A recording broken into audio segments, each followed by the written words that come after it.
Though the problem of water quality can seem daunting, everyone can chip and do their part in protecting and conserving our water. Everyone from businesses, golf courses, homes, schools, and farms can do simple steps to improve our water quality.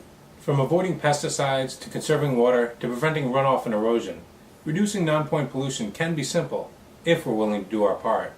Kathy Hale of the New Jersey Water Supply Authority discusses how we can be river-friendly in this fall 2010 presentation. As Judy said, I'm Kathy Hale with the New Jersey Water Supply Authority, and I'm going to talk about our river-friendly programs and several other programs that we have, which might be of help to some of the municipalities. To give you an idea of who we are, because some of you may not know, we are a state agency. We manage Spruce Run, Round Valley, and Manasquan reservoirs as water supply, and then also the DNR Canal. The Delaware and Raritan system serves about 1.5 million customers, and then Manasquan 300,000 customers. And our main role is management of that water supply infrastructure. But then over the last 10 years, we've also taken on a role in watershed management, planning, and implementation as well. Judy mentioned the Raritan Basin Watershed Management Plan, which we, along with a whole host of partners, and Christine said, we sat down and actually counted how many people worked on the plan. I think we'd probably be quite amazed. Christine was one of them, and I know there's some other folks in the room as well. The 2002 plan, which is a general basin plan, identified 6 critical issues, including surface water pollution, loss of riparian areas, biological impairment of streams, loss of groundwater recharge, stormwater impacts, and water supply limitations.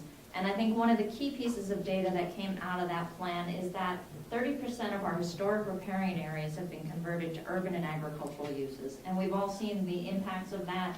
The previous speaker spoke about that today. And these are just some of the issues that we've seen in Raritan. Impaired riparian zones, altered channels, sedimentation, and erosion. So the way that we're going at this is we need to protect water resources, and how do we do it? So first we look at what our problems are, and then look at how do we solve that. And I think the one I really want to talk about today is better management by existing land uses, and that's our river-friendly programs. And this map shows within the source water area for our work, which is mainly the North and South Branch Raritan and a portion of the Lower Raritan watershed management areas. This shows some of the efforts by the authority and our other partners. The shaded areas are generally watershed restoration plans that are either underway or completed. This map also shows our river-friendly partners, farms, businesses, and golf courses. It shows stream assessment sites, stream restoration sites, and a whole host of other things. So the projects I'll talk about today, I mentioned our river-friendly programs, talk a little bit, just briefly, about our open space program, stream assessment, municipal assessment, a couple of specific projects, and then some implementation.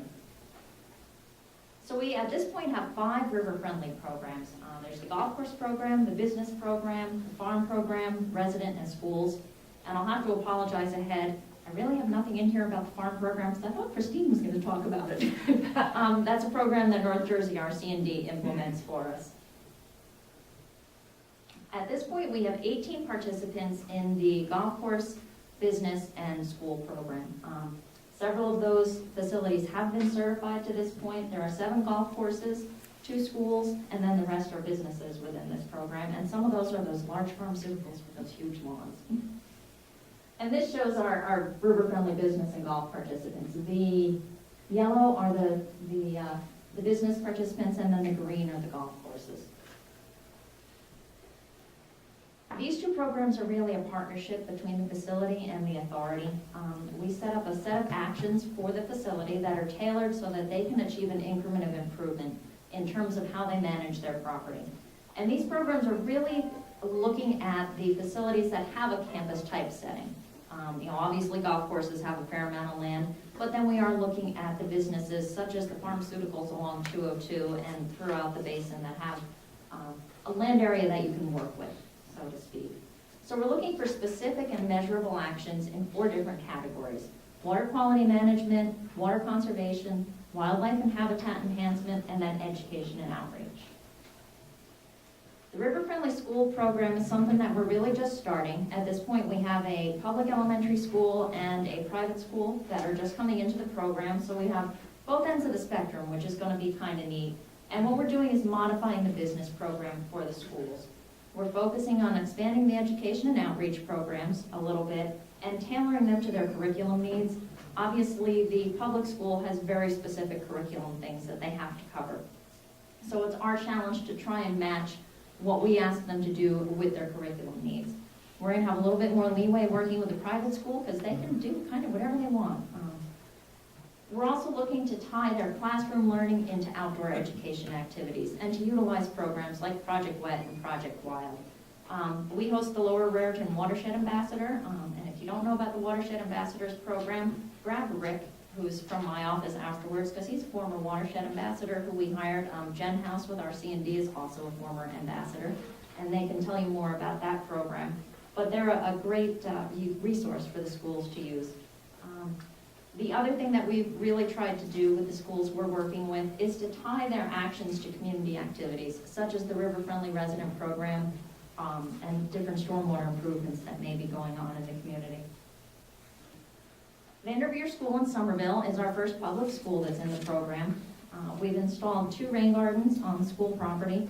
Chris's group over at Extension helped us out with this, as well as Somerset County Parks, who did a lot of the kind of grading work that was needed. The students are going to maintain the rain gardens as part of their science activities. They already had a butterfly garden installed and a vegetable garden out in their courtyard. So the 2 rain gardens are a great addition to that area, and they've got a terrific kind of outdoor learning area set up there. They also have 2 rain barrels that will be installed out in that courtyard. And then what we did was have the students sign the rain barrel this year during the activities, so they have those as a kind of a history. We did a kind of a water festival day with them this year where we had the Lower Raritan Watershed Ambassador out there.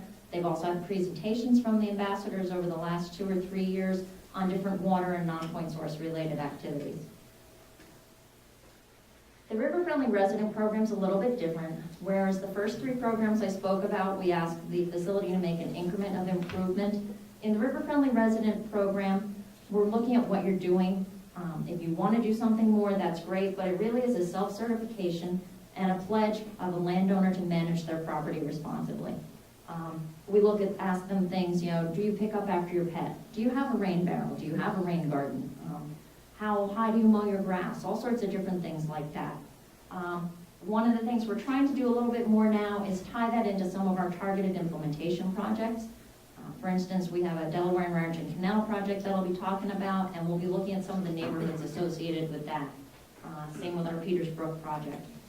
We also, and this is for the municipalities, can tie this in with your Phase 2 stormwater education requirements.